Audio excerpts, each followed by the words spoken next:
সোমনাথ সাহেবের ফোন, হঠাৎ কি মনে করেন? হ্যালো, ম্যাচ 1-1 গোলে ড্র করতে চাই। মানে? আপনার ছেলে আমার মেয়েকে নিয়ে গেছে, এবার আপনার নাতনিকে আমরা নিয়ে আসতে চাই। শুকুর আলহামদুলিল্লাহ, কিন্তু একটা শর্ত মানতে হবে যে কি শর্ত? আপনি আপনার মেয়েকে পর করে দিয়েছেন, আমিও আমার ছেলেকে পর করে দিয়েছি, কিন্তু নতুন সম্পর্ক গড়ার আগে ওই পুরানো সম্পর্কটা মেনে নিতে হবে যে।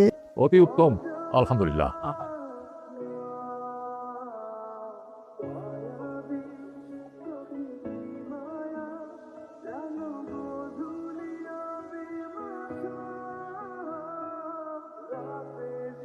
কতদিন পর আমার পুতুল, আমার পুতুল। বাবা তুমি আমাকে ক্ষমা করেছো, এই জীবনে আমি আর কিচ্ছু চাই, তুই কিচ্ছু চাই না। ভালো আছিস তো? ভালো আছি, তুমি ভালো আছো বাবা? আমার বাবা, আমার বাবা, কেমন আছো তুমি? কতদিন পর তোমাকে জড়িয়ে ধরতে পারলাম মা, কতদিন পর তোমার ঘ্রাণ নিতে পারলাম, কতদিন পর মা তোমাকে জড়িয়ে ধরতে। হাই, আমার সাথে মুখ মিলা। এই তোমরা কাঁদছো কেন? কি হয়েছে? এই টুকটুকি বুড়িটা কে? ও আমাদের মেয়ে। এই, আম্মু এই যে এটা তোমার নানা ভাই, এটা তোমার দাদু।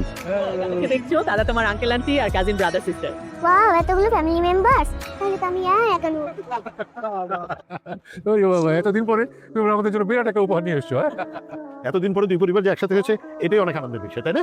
দিন শেষে আপনজনে মায়াই জয়যুক্ত হলো। এই জন্যে লতা আর আবিদকে ধন্যবাদ দাও, ওরা ভুলটা করেছিল বলেই তো সবাইকে একসাথে পেলাম। মধুর ফুল থেকে দারুণ ফুল ফুটেছে। হ্যাঁ, তো? তো বলে ফেলো। কি? আমি আবিদ, সৈয়দ পরিবারের বড় নাতি।